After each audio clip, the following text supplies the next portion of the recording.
मुख्यमंत्री योगी आदित्यनाथ ने सोमवार को गोरखपुर शहर से प्रदेश भर में शुरू होने वाली एकता यात्रा का शुभारंभ किया।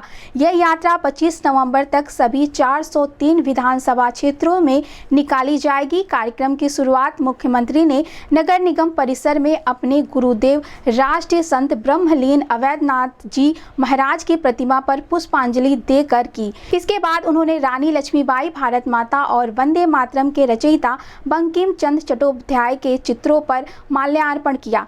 नगर निगम से गीता वाटिका स्थित विश्वम्भर पाठक पार्क तक निकली यह यात्रा देशभक्ति और एकता के नारों से गूंजती रही। मुख्यमंत्री स्वयं गोलघर काली मंदिर स्थित सरदार पटेल चौराहे तक पैदल यात्रा का नेतृत्व करते रहे। रास्ते भर बड़ी संख्या में लोग तिरंगा लेकर यात्रा में शामिल हुए और सड़क किनारे मौजूद नागरिकों ने पुष्प वर्षा से स्वागत किया। कई स्थानों पर कलाकारों की सांस्कृतिक प्रस्तुतियों ने यात्रा को और आकर्षक बनाया।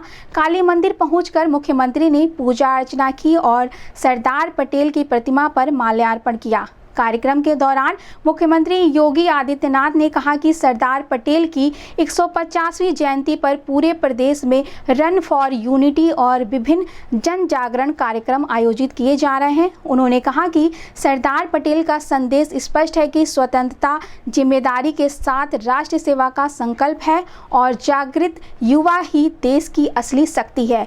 वहीं इस संबंध में गोरखपुर न्यूज से बात करते हुए उत्तर प्रदेश के मुख्यमंत्री योगी आदित्यनाथ ने कहा, जयंती के 150 वर्ष पूर्ण होने के उपलक्ष्य में आयोजित होने वाले विभिन्न कार्यक्रमों की श्रृंखला में आज से एकता यात्रा कार्यक्रम प्रारंभ हो चुके हैं।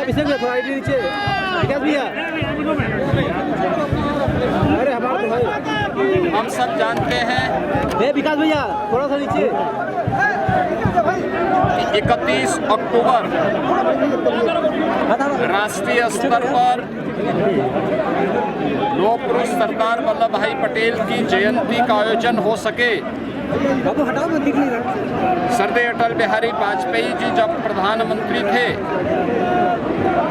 उन्होंने इस कार्य को आगे बढ़ाया। ऊपर नहीं है प्रधानमंत्री के रूप में जब आदरणीय मोदी जी आए तो उन्होंने 31 अक्टूबर की तिथि को राष्ट्रीय एकता दिवस के रूप में मनाने का निर्णय लिया। और नीचे करो भाई, नीचे करो यार। लौह पुरुष सरदार वल्लभ भाई पटेल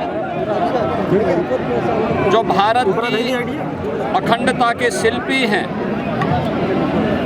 उनके प्रति कृतज्ञता ज्ञापित करते हुए मोदी जी ने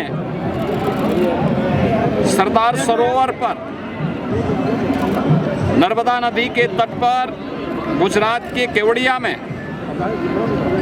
पूरे देश भर के अन्नदाता किसानों और श्रमिकों से एकत्र किया गया लोहा और प्रत्येक गांव की मिट्टी को एकत्र करवा करके लौह पुरुष सरदार वल्लभ भाई पटेल की दुनिया की सबसे बड़ी प्रतिमा को स्थापित करने का कार्य वहां पर किया।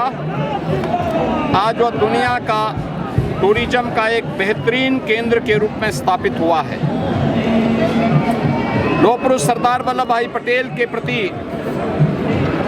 राष्ट्र के प्रति उनकी योगदान के लिए कृतज्ञता ज्ञापित करते हुए भारतीय जनता पार्टी ने इस एकता यात्रा का आयोजन भी किया है।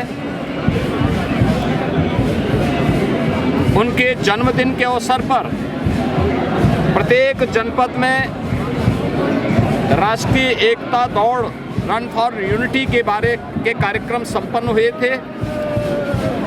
अब उत्तर प्रदेश के अंदर 403 विधानसभा क्षेत्रों में एकता यात्रा का आयोजन हो रहा है। आज गोरखपुर नगर में 10 किलोमीटर की एकता यात्रा का मैंने शुभारंभ किया है। हजारों की संख्या में गोरखपुर के नागरिकगण इस एकता यात्रा का हिस्सा बने हुए हैं, जो राष्ट्रीय एकता और अखंडता के प्रति अपनी प्रतिबद्धता को दोहरा रहे हैं। ये हमारा सौभाग्य है कि लौह पुरुष सरदार वल्लभ भाई पटेल की 150 वर्ष जयंती के पूर्ण होने और वंदे मातरम राष्ट्रगीत के 150वें वर्ष में प्रवेश करने के उपलक्ष्य में भी पूरे देश के अंदर कार्यक्रम शुरू हो चुके हैं।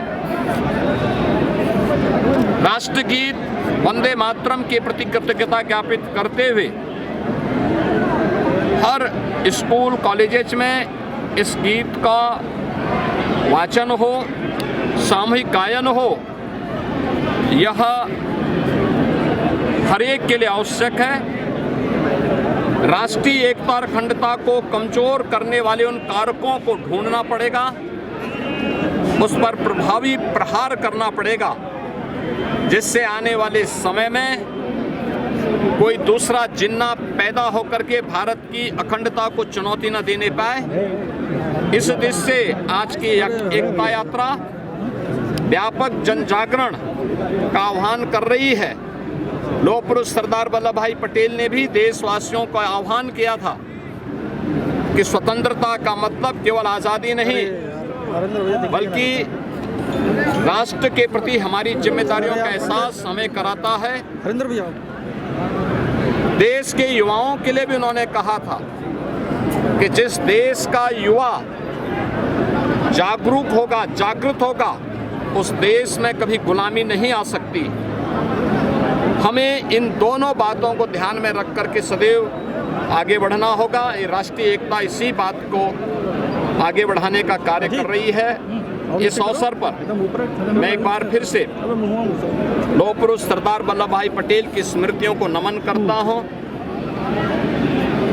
प्रदेशवासियों की ओर से उन्हें विनम्र श्रद्धांजलि अर्पित करता हूं और इसके साथ ही राष्ट्रगीत वंदे मातरम के रचयिता बंकिम चंद्र चट्टोपाध्याय की स्मृतियों को भी नमन करते हुए विनम्र श्रद्धांजलि अर्पित करता हूं।